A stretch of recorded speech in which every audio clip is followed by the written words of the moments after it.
Hello? Oh my god, can we see Justin? Justin, where are you?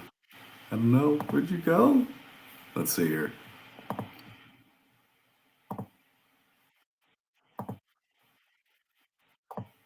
I know, let's see. Here. I see you here. Let's see here. Oh no. Let's see. Yeah, there he is. Look at that. Live from New York. We made it. Still trying to figure this thing out. Holy smokes. You think I know what I was doing by now, but oh well. I'm loving the flag. Oh, you like that? Yeah, That's see? awesome. And look, you got the little ticker at the bottom, today's date with the topic of the day. So, breaking news. Yeah, still trying to figure things out here. So, I don't know. And I mean, I feel like it's better than it has been, right? Oh, this is awesome. Why Good not? job. Something. Oh, thank you. Appreciate it. That's what I'm looking for. For the praise of not being a complete buffoon. So nobody's ever said that. Right, man. I think I'm in Chicago or New York. I know, like your map out here, Mr. Worldwide. Mr. Worldwide. Man, I'm gonna tell you, it's been a heck of a week. Yeah, what's going on? It's one of those ones that just kind of weighs heavy. It's been just a lot going on, pulling left, pull right. We actually had this one interesting case or issue where we had a hoarding house that finally got cleaned up. Unfortunately, the gentleman passed away, but the family cleaned it up. They sold it, and a DA in the region bought the property. Okay. And it had a fire damaged detached garage that was red tagged.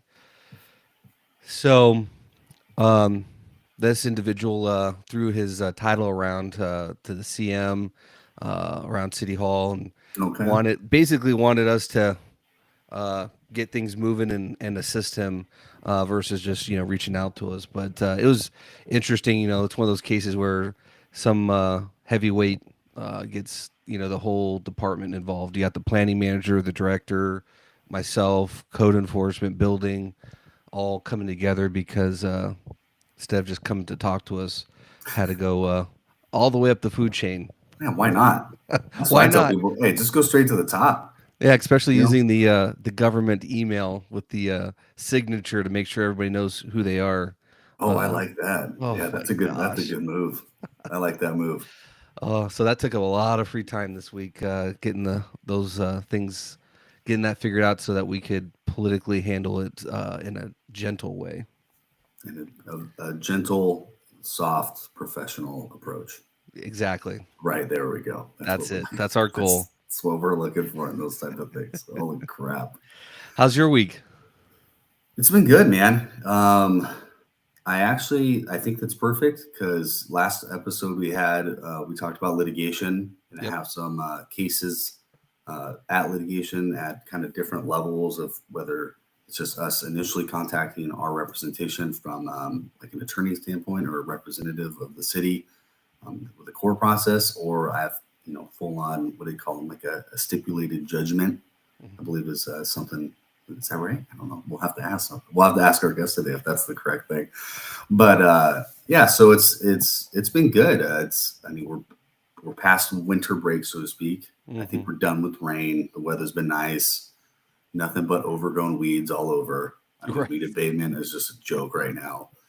And then yeah, everything I think feel like at this point, moving forward, essentially all the way till, I mean, what would you say, like November? It's like 100 miles an hour.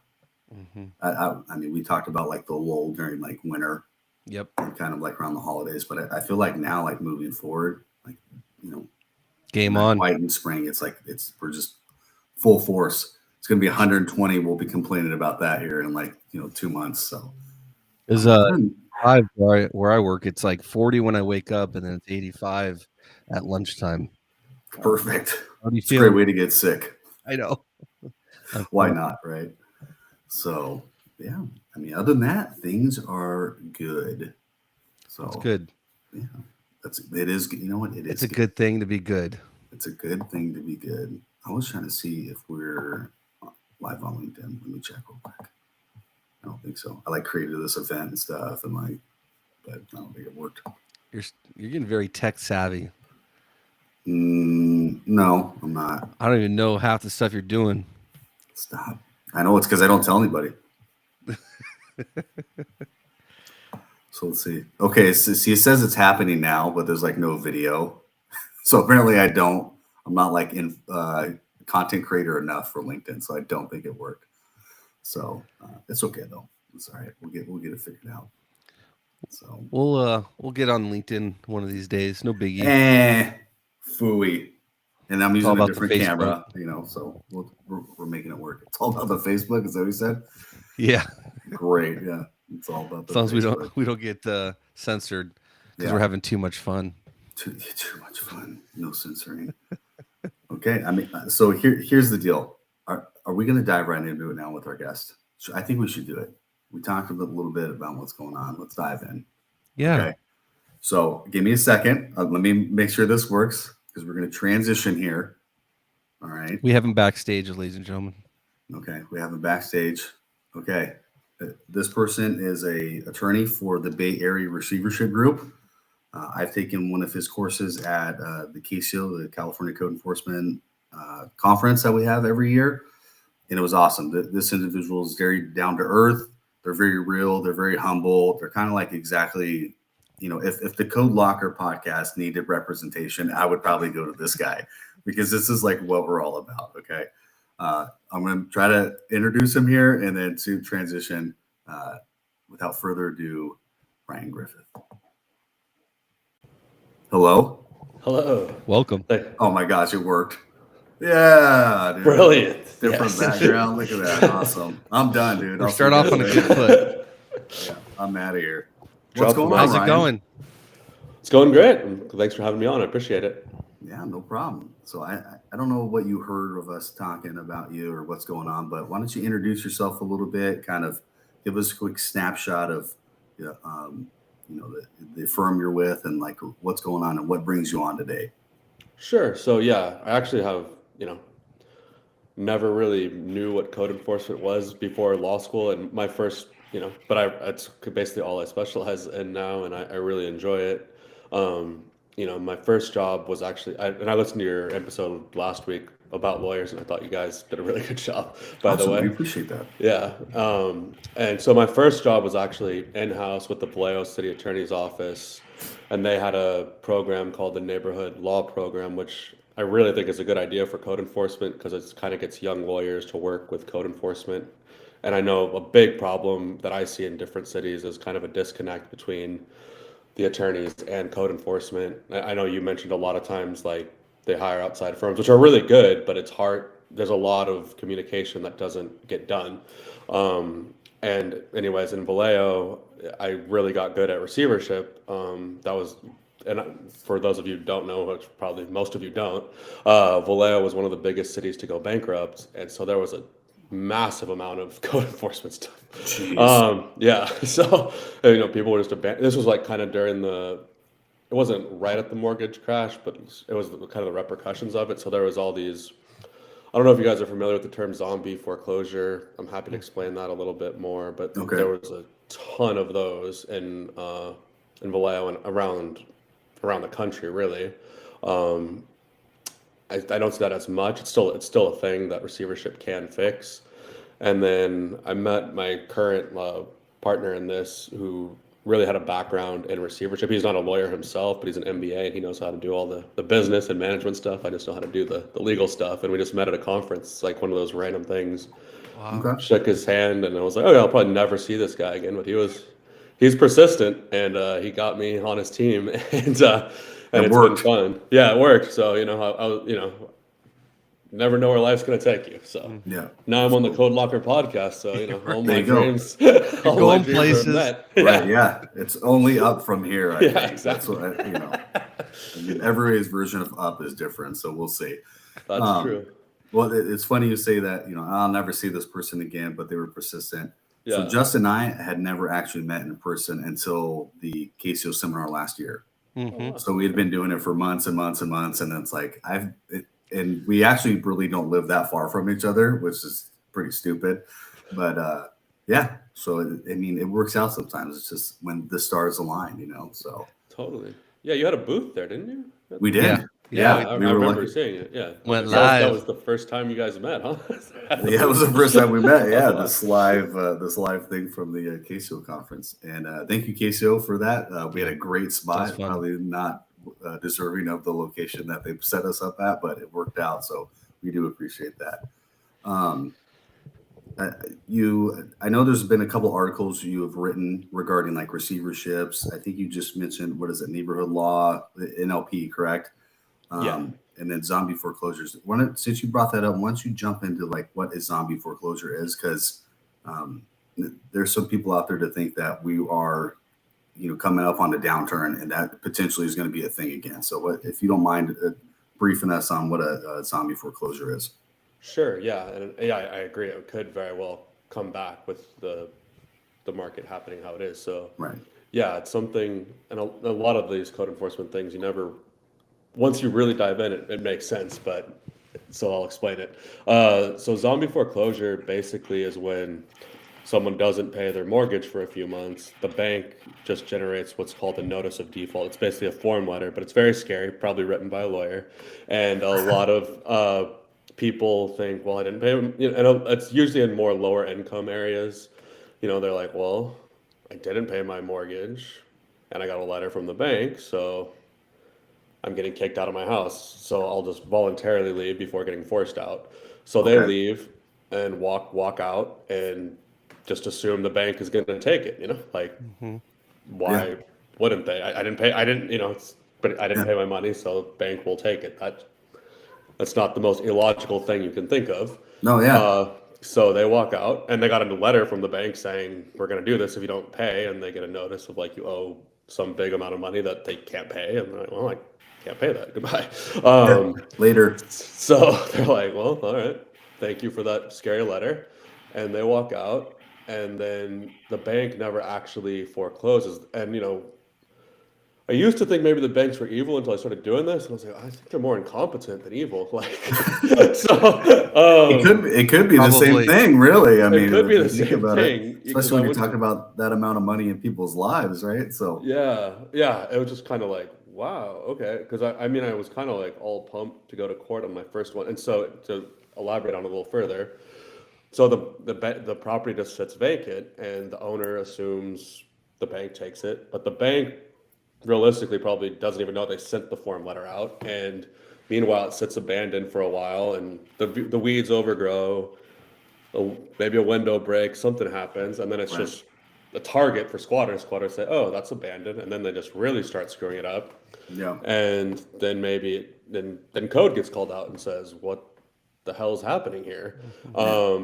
And so then they reach out to the owner, the owner of record, and the owner of record, you call them and they say, I don't own that. The bank sent me this scary letter saying I owed like $100,000, so I left. And then you call the bank and the bank says, no, we never foreclosed. It's their problem.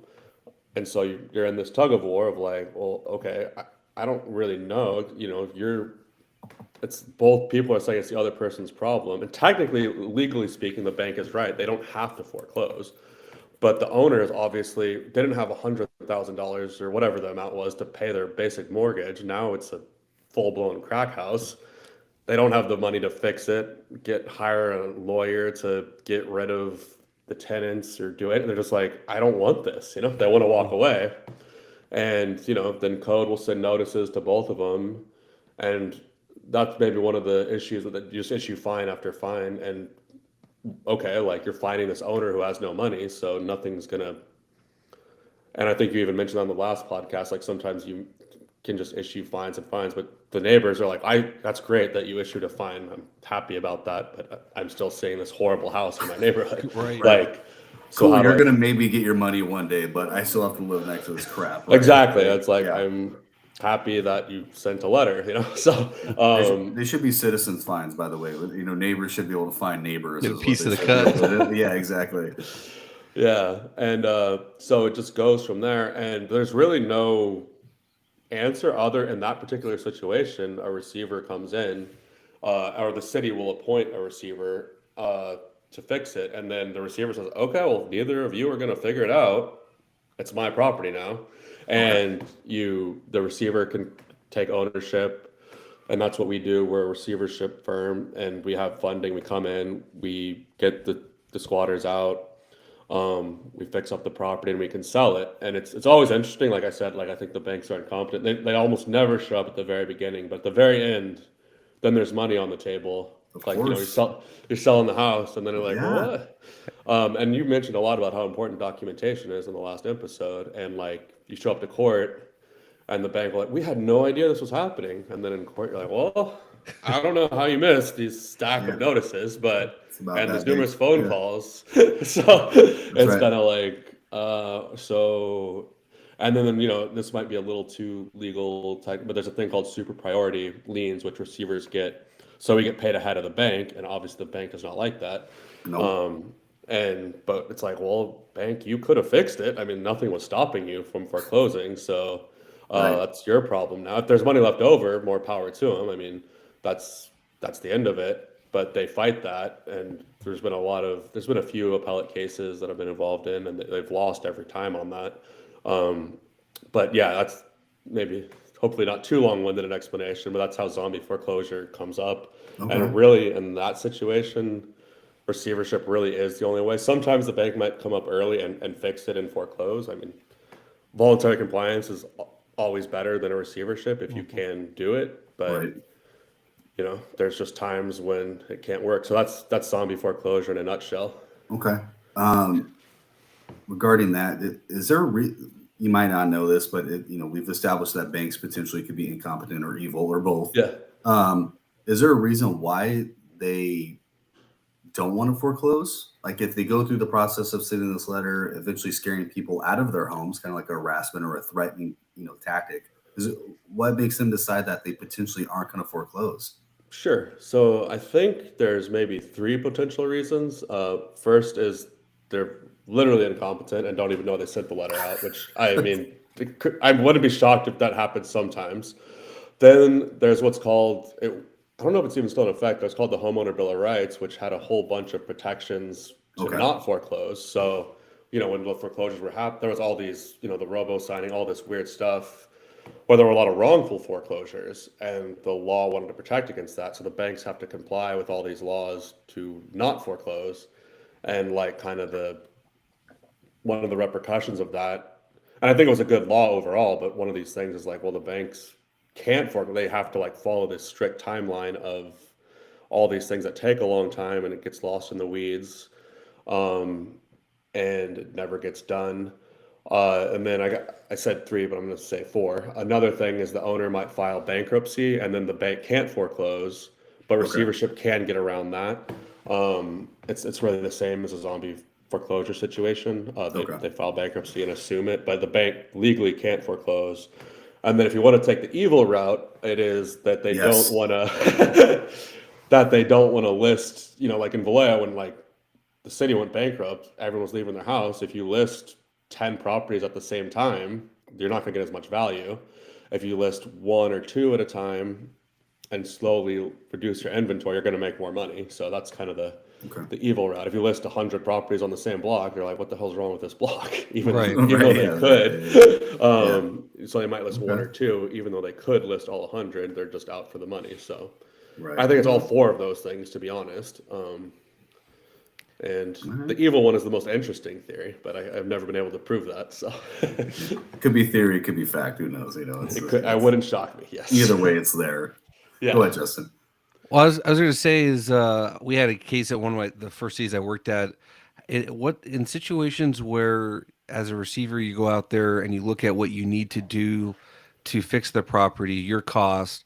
I had a situation where the receiver came out and basically what needed to be done was at a value higher than the worth of the property. So in those situations, like how do you deal with that, or what would you recommend if it's in such bad shape that really the receiver's saying, hey, this is going to cost way too much money? Yeah. And that's one of the receivership it can't work for every property. There's some that are just like, we can't do it. It's just not worth it. So what I would do in the NLP program on that sometimes, assuming it's bad enough, and I passed a whole law on this and stuff. So if anyone's interested, reach out to me. Alright. The city can demolish the property and put a lien on it. But the problem is it costs the city money, and Exactly. they never want to spend the money. Nobody wants to spend the money. That's kind of the problem. No. But you can demolish it if it's bad enough, and the government can do that, because sometimes the receiver, if they're not out to lose $100,000 on a property in the middle of nowhere, so it doesn't work for every property. That's just the cold hard facts of it. Most in California, the value is there, but of course there's times when it's just not, and then you might have to demolish the property through the Uniform Code of the Abatement of Dangerous Buildings Code. I can't remember the exact thing now, but there's a mechanism to do that, but that costs money, and I don't have a money tree. I don't know if anyone's found one yet, but Man, that would be great. I wouldn't talk about evil. I would tell nobody, yeah, and I would plant it in my yard. yeah. That's a good question, Justin, because someone did ask in the chat that what's the cost of receivership, Okay. and so I don't know if they mean like the cost of hiring the services of a receiver or just like the overall cost. And my understanding is, cut. it includes like the general contractor, the subcon, like it's like a business at that point, like looking at it from a construction aspect, let alone the legal aspect. So I imagine it varies depending on the property. Yeah, well, to be honest, so receivership, the city doesn't actually pay. They can't pay the receiver. The receiver has to take the financial risk themselves. Right. The city attorney, or if you hire an outside firm, will probably bill you, and then they get their attorney's fees back at the end. But really, the receiver is what's called a neutral, or I don't think it's that technical term, neutral party. Because basically you're assigned by the judge, and you're supposed to look out for everyone. And so if the city's paying you, you're obviously not neutral. You're appointed. Maybe that could be a question, but that's what it is. So you're not allowed to take money from any one party, and the receiver has a bunch of lenders. That's really what a good receiver has to have, is lenders to like give you the money right away. Because right when you get appointed in the first day or two, you want to come in and get the people out, and usually there's piles of trash at the very least. It's okay, we got something done. It's kind of the same as doing an abatement warrant, but we're in essence in charge of the property at that point, and then we can work to sell it. And there's really three kind of routes to take once the receiver's appointed. You can do an as-is sale, where you clean it up and get it listed on the market and sell it to someone who you think is responsible. That's usually works, but sometimes you can just sell it to a deadbeat, and that's kind of the worst situation that can happen, because you went through all this, you sold it, and then it's like it's really demoralizing. But that happens. Right. The receiver can take control and hire their own contractors, and we do that a lot too. And we fix it up. Receivers are selling them to deadbeats on purpose so they can go back and just do it again, right? Like, not just get it. Yeah, exactly. We're the evil ones, actually. Yes. Yes. It's all good. We all fit in this puzzle here. So. Yeah. So, no. So that's kind of like what And that's honestly the worst. I mean, has that happened? Of course it has. When you do the as is sale, we try to like sucks. really protect against that, but you can't guarantee what someone else is going to do. And then you also can have the receiver hire contractors and supervise the thing. That can cost a lot more money and result in a larger lien. Again, the city doesn't pay any of it. It's just kind of the receiver takes a big financial risk Right. by putting all this, it's basically like flipping a house, and it can work, it cannot. And that's really the receivership's job to figure out, not the cities or the counties. Like they say, hey, we have a nuisance property, fix it. You claim to be good at it, go prove yourself, Okay. Or you can also demolish the property as the receiver, but then you have to sell a vacant land, which is also tough. But it can, in certain areas it's fine, but if you're like, we do some cases way up north, like in Mount Shasta and stuff in Weed, California, and if you demolish the property and have a vacant lot in super northern California, there's not a huge demand for that, or like in Right, Trinity right. County or something, so those are kind of the three routes you would take. I was going to ask, when you're talking about, the lien or selling the property, what's your experience in terms of what's more typical or what's preferred? Is once you do all that work, depending on the cost, is it more typical that you lien it, and it's fixed up, or you try to push a sale? Really, honestly, kind of depends on how bad it is, where it is. That's really a case by case basis, to be honest. It just depends on where you are. And sometimes if cities do like two or three at the same time, it's more cost effective, obviously, to have one contractor around there. Mm-hmm. But there's no like, that's kind of like us. We have like contractors that work with us and evaluate it and say like, this one is pretty far gone. You just want to do an as is sale, or like, oh, we can fix this up pretty good. And you really can't know that well until you get in there, once the receiver's appointed. So, and then like receivers got to file a monthly report with the court every month and explain what they're doing, and everything has to be approved by the court too, like throughout the whole process. So I mean, the judge can say no, you got to fix it up. It could happen, but I've never actually seen that happen, but they could. Mm-hmm. Or the city, sometimes the city wants to push back and say no, we want you to fix it, even if the receiver doesn't want to, Right. because like I said, we're the neutral party, and sometimes like cities and counties can get in like disagreements with the receiver. Nice.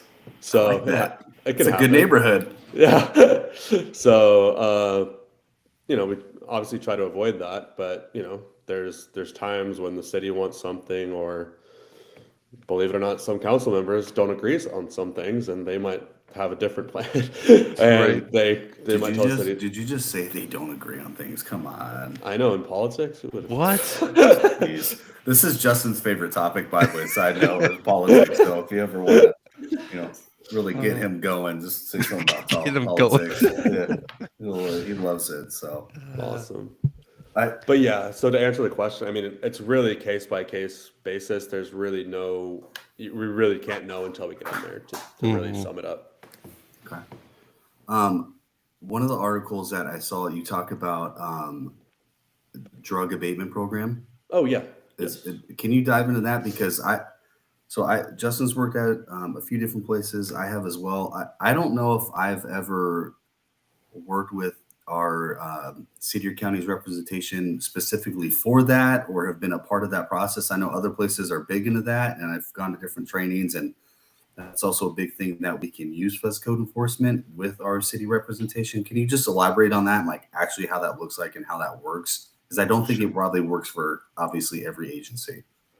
Yeah, I mean it can. It's all California law. It can, and so like drug abatement. So there's like health and safety receivership, which is more like you walk by it and say, "Wow, that's a freaking problem." Like it's Yeah. just like there's no argument. It's burned down. It's been burned down for 5 years, and there's trash everywhere. That's a health and safety receivership.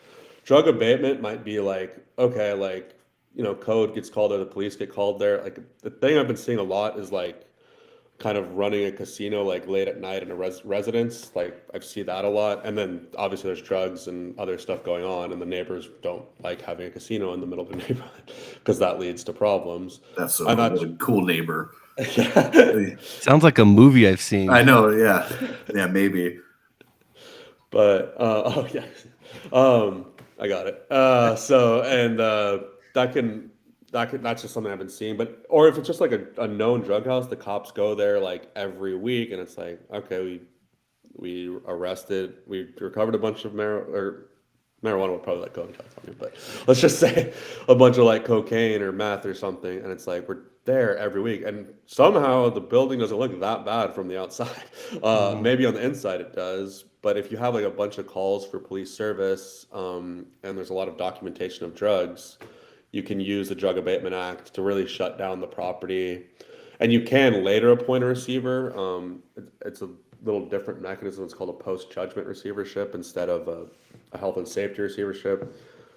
For code enforcement purposes, I mean, there's a different statute and all this, but you get the same result. Okay. But it's really more for houses that from the outside might look acceptable. I mean, I'm sure it's not going to be in a home and garden if there's like meth every day, but it's kind of like, okay. I mean, you drive by it and don't really pay much attention, but the neighbors are like, no, this is a Right. like This is a problem. this is a problem, and the Drug Abatement Act can be used to shut the property down and then either force the owner to sell it, which happens a lot in those situations. And if the owner is really steadfast in staying, then you can appoint a post-judgment receiver. So we've done that on a few properties, uh, in around a couple in like we did one in Elk Grove like that, for example. It's called the House from Hell. It was so, but I It was remember an what. article, yeah. Oh Yeah. yeah, I think it was in there. Yeah, and like honestly, driving by it when they first were telling us about it, because we went at like 2 in the afternoon when I'm sure everyone was sleeping in there. I was like, it doesn't look that bad, but Yeah. they're like, no, Yeah. trust us. This isn't that big I of a mean, deal. Yeah. yeah, because I'm used to seeing like a roof is missing. It's like, okay, that's Right. not rocket science. Right. It's Like pretty it's obvious, like, right? Yeah, yeah. yeah, there's no roof there. That's not good. I don't need I didn't need a law degree to figure that out. But but yeah, that's drug abatement. So it's kind of, and you can combine the two, but really health and safety, I would say it's more like a building department issue or fire prevention, whereas drug abatement is more like a police code issue. So Gotcha. maybe Okay. that breaks it down to the departments. And I was going to say one thing that has come up, I've heard from some cities, especially smaller ones that might not have a lot of experience or money or just the resources. I think. Could you kind of explain for if for listeners that might not really touch receivership, they might have thought about it, they don't really have had experience with that. Like, how would one get started? Talking to their city attorney. How would that process kind of get started? Because I feel like I've heard some comments where when the topic of receivership comes up, council can kind of get a little bit afraid. Yeah. Some don't like the idea of the city coming in and allowing that to happen. So, what advice would you give like code officers that really haven't touched the whole topic, but they're seeing this episode as like maybe this is a resource? How would they get their feet wet? Sure. That's a great. I mean, you could read my articles, obviously. But I mean, really, and at the end of the day, it's kind of a controversial. You're, for all intents and purposes, taking someone's property away from them. Yeah. Like that's somewhat controversial, and from the outside looking in, you can say like, I don't know about that, and everyone wants to know like how much does it cost, and again, it doesn't cost the city anything. It's the receiver takes the risk. Could there be public blowback if it doesn't go well on the city? Yes, that can Yeah. happen. There's no like perfect answer to anything.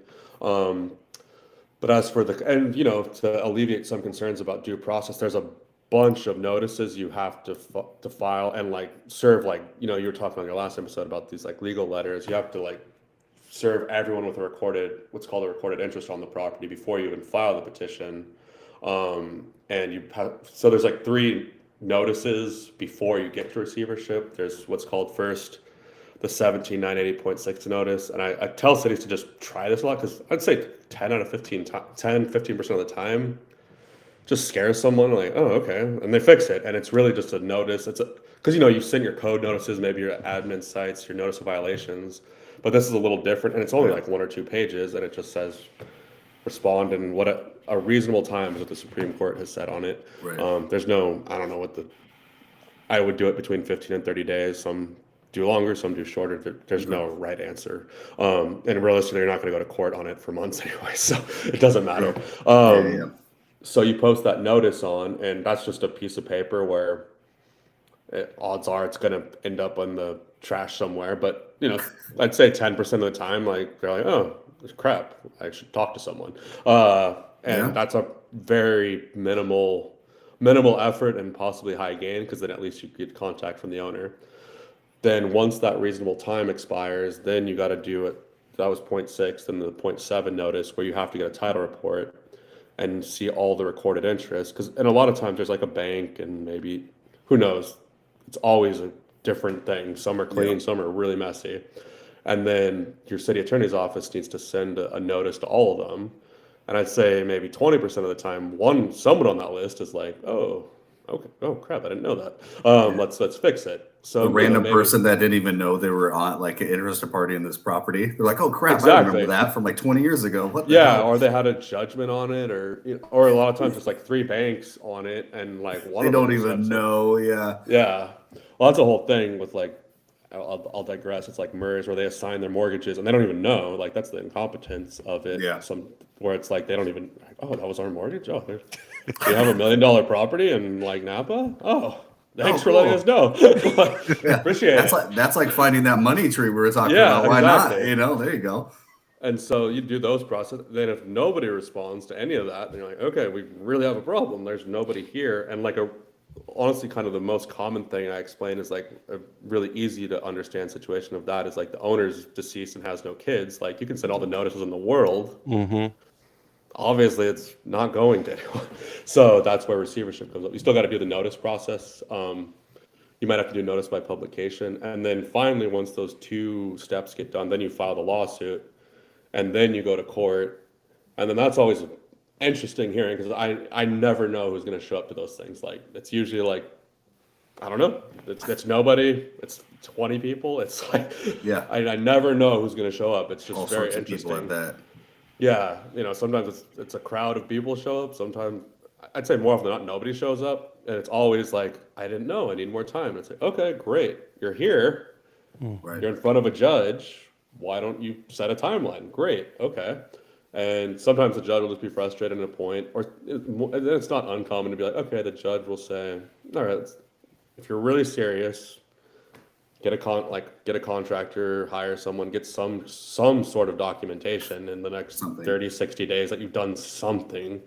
And usually they don't. I mean, but it's like, so you can see like there's a lot of leeway to get, because receivership's an extreme remedy, but it's not just like I point my finger and say, give me the property. There's a lot of notice, and Yep. voluntary compliance is better, as you know. I mean, like, if you can get the owner to fix their own property, great, but there are situations where it won't. And so that's kind of the process, and I think it's important to explain how much the notices can help. And a lot of times I tell cities, like, just start with that 1798.6. It doesn't hurt, it doesn't bind you to anything. It's just one of the notices. It's not even a fine, it's just a thing like, Yeah. hey, we might start this process. And if it fixes it, great. And I've written a lot of articles on it that explain the situations. Yeah, I was And going I to do- say, you mentioned the articles, and now these are Los Angeles and San Francisco Daily Journal, correct? Correct, yes. Okay, so if anybody wants to check those out, I mean, what's the best way to do that? I mean, you could just do a web search, a Google search can of do that and that. pull them up. Okay, Or you can reach out to me, and I've done Okay. one for the League of. If you type in League of Cities receivership article I wrote, will pop up. There's a lot of articles. You can go to our website too, bayarearg.com. yeah, because that one for the League of Cities essentially lays out exactly when they're used. It kind of gives you like a template and blueprint of what to do. Correct? I mean, for the most Yeah, part, yeah. obviously, I mean, there's different intricacies and stuff like that, but Totally. I know you dive into a lot here, so that's a good resource. I'm glad you have those out there for people. Yeah, and one final thing that I did when I was with Vallejo, which I was like, yeah, that's fine. You can do a request for qualifications, not a proposal, but an RFQ, because you can't pay the receiver. But go through counsel, because one of the things that happened in Vallejo was like, well, why can't I be the receiver? And it's like, well, which is fine. I mean, anyone can be if you don't do it, but it's like there was an RFQ process. You didn't pay attention to it. It was done, and you had your chance. That's fine. And it also gives count, and it even lets the judge know, like, hey, this is a process we tried, and we did some vetting. And I have a template for that I did in Vallejo. If, I'm happy to share that. And a couple cities like to do that to start off, and it's just kind of like makes the process a little more like, okay, like this is what we're doing instead of just popping into a lawsuit. You can do the RFQ approach, and that also helps because maybe if you end up like in Vallejo, I think I wasn't the receiver, but I appointed a receiver like 50, 60 times, Okay. and the judge was like, "Why is it always the same person?" And I was like, That's a fair point because there's a couple receivers. Obviously, we're the best, but there's some other good ones. Right. Yes. But we're clearly Bay Area the best. receivership group is the best, if anybody's looking course, for a but- receiver right there. So. But there are some, honestly, it's not a huge pile, but there's some other good ones. And like Vallejo did an RFQ later, like, and they kind of like give it to different people because they do it so much. And so it's not the same face every time. And honestly, like any of us that are in it do pretty good work. Again, we're the best, but, but like I love this. This is great. Absolutely. You gotta, so. the request for qualifications process is also maybe a way to get your feet wet and then talk to other cities that have done it. And then if you want to introduce me, I can introduce you to plenty of people that have used it with us and other receivers. Because it's a great process. Again, it doesn't work perfectly every time, and it doesn't cost anything. I think that's the thing that people like, what does it cost? And it's like, well, the receiver takes the financial risk. Right. And the risk as far as a public perception thing is like it can go badly. I mean, we've had cases that have gone well in the media and cases that have gone bad where it's kind of like you stole this, because that can happen where it's like the property gets fixed up and it's like it was never that bad in the first place. Well, yeah, because we fixed it up, but nobody wants to hear that stuff. Right. Yeah. You know? So it's like, And then you look show how them a nice it photo is. before. It's like, oh, okay. Like, Yeah. Yeah. Nobody But wants a to lot of talk times- about. Yeah. The media doesn't want to hear that part of it. It's like, no, it was a legit crack house. Yeah. Well, not now. That's right. Yeah. that's the whole It's always point. about government overreach, right? Is what it is, Yeah. right? Exactly. That's how it comes off. So. So that's an angle that can happen, and so that's like a legitimate concern and risk when doing it. Right. So, Okay. I on a side note here, I think I saw something. You guys do like a let's talk about like the community part and outside the receivership. You guys do like a community or charity like basketball game or something, correct? Well, I'm the commissioner of the Bar Association of San Francisco Basketball League. I'm a 6'8" goofy white guy. Okay. So I try to play some hoops, and it's like a lawyer league, and we Okay, have it's a team. lawyer league. Okay. Yeah. For some reason, I thought there was like a fundraising, or is there a charity component or something to that, or am I just misspeaking on that? I don't think there's really a charity. We try to get law students involved to like. get Okay, them- maybe that's what it was. Maybe that's Yeah. what it was. Okay. Totally. All right. But All right, I love cool. basketball. I know you do too. So Oh yeah. No, there's we can yeah. digress into hoops real quick. I know it will transition very quickly into bunch that. of tall guys. Yeah. No, I just saw that on there, and I think maybe that's what it was. I saw that it was like for like new lawyers, right? Coming Yeah. in, new attorneys to like kind of get their feet wet, so to speak, and meet people in that work. Because you mentioned that in your Casio classes, you started working with Vallejo, right? Mhm. And you said, I think you joked, you're like, hey, the pay is not good, but you get a lot of experience, right? Yeah. Like you're not in it to make money. So I think that's awesome. Obviously, it's probably Smart. different just doing receiverships now, just for a group. Mhm. Obviously, Yeah, right, a you know, little as you bit, progress, but I wouldn't have gotten Yeah. my go ahead. totally. Yeah, I got amazing experience in Vallejo, and that was part of that whole neighborhood law program thing. But yeah, and I got exposed to code enforcement, and it's been fun. I really like it. Yeah. Right. Well, that's Go ahead. That's the power of the networking between each other, that we could ask each other, whether you're code officer at one city talking to another, but even this with you and your company, you're on LinkedIn. You share and write these articles. There's resources out there, but I've told people that if it wasn't for networking and LinkedIn, there's been contracts that I was having trouble finding, getting proposals for, trying to get the right resources. And because of LinkedIn and talking to other people in the profession, I was able to get that solved. And at the end of the day, makes you look good because you got it done. So Mhm. it's really important to network. To your point where you met your partner at a conference, and then you look at years later, and now look at you guys. And so networking is such a huge thing for us that don't reinvent the wheel. Just go ask somebody. That's right. Totally. Yeah, find someone who's done the work already. Yeah, And Yeah, like yeah, it's already done. Like, yeah, don't reinvent the wheel. It's the other way to put it. And it's kind of like, and a lot of people in this profession are happy to share it. And a lot of lawyers just use templates. I mean, it's kind of like, oh, this worked. Why? And yeah, it's a yeah. Why public are we trying to do document. something different here? Yeah, Yeah, that absolutely. was successful. The, Yeah, and I know you kind of said that sometimes a lot, some lawyers, not a lot, but will just go on legalese tangents of like, hmm it's like, okay, you're smart. I get it. But like, right. Yeah, we're still paying you at the end of the day. We just yeah, right. we Yeah. want the plain English. Well, that's yes. what, and that's why, like, I'm glad we're having you on because you, like I said, you were humble, you were real about it. Like with Justin and I talked last week. A lot of times, a lot of verbiage is thrown out there, a lot of terms, or their letters are written a certain way, and it's like, well, we are somewhat involved with this legal process as code enforcement. What do you think an owner who has no idea is even going on? How are they going to read this letter? Like, how are Yeah. they even going to like? They come in, or we have a meeting together, and your city representation just goes off the handle and starts throwing all this crap out there. People are already nervous. They're already scared. They're potentially might have their property going to receivership. Like, we don't need that. We Mhm. need like a very normal, real, down to earth conversation Mhm. with owners. So then, like I said, you mentioned that in your class in your course that I took. And I was like, this is great. This is awesome. So I don't know. Do you have any points for code enforcement and working with city attorneys?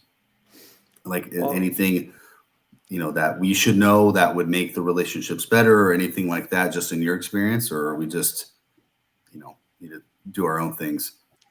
I've really been pushing for this. A couple cities have done it. It's these neighborhood law programs, which I think are really great because it's a great way for law students. Because like this code enforcement litigation, I'll be honest, is not rocket science for a lawyer. It's kind of like it's a great place to start because even if you screw it up, you can go back to court and be like, well, it's still a missing house. You can come back, Right, right, right, right. doesn't have a roof and the facts haven't changed. Like maybe you Correct. did something procedurally wrong or something, but you can learn from that. And I definitely did that a few times when I started out. But these neighborhood law programs are like for brand new lawyers. They're 2-year terms. I guess they don't have to be 2-year terms, but that was kind of the model. Oakland actually started it, and it's a way for them to just connect with the community and code enforcement because I really see a lot of disconnect very often between the code officer and the lawyer, and because it's like, and they have a lot to do. They got union contracts between the police, fire, and like code enforcement just kind Hmm. of gets. It's like, well, that's been a problem for 5 years. What's one more? We'll get to it. My garage is full of, I kind of cleaned it yesterday, but Yeah. I've been meaning to do it, really do it for about 2 years, and I just haven't. And it's important. I'm not saying it's not important, but it's just like there's other stuff that comes up, and I feel like Yeah. code enforcement kind of gets that rap of like, totally, no, we're definitely going to get to it tomorrow, and then it Right. goes on. But That's the right. neighborhood law programs are like, okay, you guys are, you're not going to be the highest paid or anything, but we're going to do code enforcement and you're going to like kind of be their go-to. And a lot of the questions aren't super complicated. A lawyer that passed the bar can figure it out. And I just think that's a great way for cities to improve code enforcement. And then, there's all these cost recovery mechanisms. So the lawyers eventually pay for themselves once they actually get to court and get their feet wet. So I think it's a great program. And I know it's kind of growing a little bit, but I would advocate for these neighborhood law programs because because they do the receiverships, drug abatement, nuisance actions, volunteer. They do all the things. I just do receivership, but the neighborhood law program can fix a lot of these things without ever going to court, and you have better communication and can understand, your rights. And because I think sometimes with these like firms, they're really good lawyers, no question, but it's a lot of times it's like I can't get hold of him because he's with the 8 other cities, and he'll get to me next week. But when it's internal, I think it's better, you know? Right. Oh, I mean, I like that. I think there needs to be. It sounds like using that as a good relationship tool, a way to build relationships at that level. So I don't know. I'm glad you bring that up because it's. Mhm. I don't know. We just need to have better relationships. I feel like not everywhere. Everywhere. Some places are really good, but Totally. just saying. We know there's people out there. And we've talked to people that are like, we can't stand a relationship. Internally with our own people that we work with, let alone like external, components of our relationships with other agencies and departments and stuff. So Totally. yeah. And I mean, I think you even said that you have like the city attorney, the prosecutor. If it's like it's almost like you're navigating, like how we were saying, the city has to navigate. Like when you Right, send these yeah. notices, and they're like, "How do I find my lawyer?" Well, talk to him, and then they'll talk to you, and then maybe they'll set a meeting, and then you forgot what you were going to ask by the time you get back to it. And Right. it's Yeah. like, You're like, wait, what? what are we doing? So Yeah. I don't even remember. Yeah. Yeah, it was So that's true. so. Very true. So before we wrap up here, Justin, you got anything else to add or want to say or shout out to anybody or anything? I'd like to do a shout out to Shane. Oh, stop. This is ridiculous. This is not what we're looking for here. No, this has been great. I really appreciate Ryan. Some insight to receivership. I feel like working with colleagues across different cities and just this topic, it's something that not everybody gets to touch on or get experience with. And so because of that, I think people are a little bit timid to go down that path. And so I think your expertise, the articles that you write, I think just opens that door. And I think this was a great episode where we can kind of put our feet in the shallow end and see what it's all about. So I appreciate you coming on the show and look forward to sharing your articles. I think it's important that people understand this is a tool that's out there that can help us clean up the neighborhoods. Totally, yeah. And I mean, I think that's a great point. It is always kind of hard to get something new started in government, and so Yeah. that's, So but Magic. yep, yeah. Spirit fingers. Yeah. Right. So, well, cool. If we don't got anything else, Ryan, we appreciate you coming on and taking the time. I know we try to get this set up for a while now, but I think this has been awesome, and Yeah. we can have conversations afterwards. But we would love to have you back on, sure. mainly to talk basketball, if that's fine. That's Right? fine. No, I'm just kidding. I'm just kidding. We'll get an ESPN podcast going. We'll Yes, I'm so in. I love it. I'm so in. So we do appreciate you coming on. And, if anybody does want to check out those articles, it was the Los Angeles and San Francisco Daily Journal. And I'm sure you can just find those very easily, using the old Google machine out there today. So, so we kind of do this thing here, Ryan. I don't know if you got like a mug or a glass or something with you or a Or water even a bottle. cup of water. There you go. Water. Okay. And tea. Yeah. hey, yeah, there you go. And till next time. Till Until next time. Cheers. Thank you so much.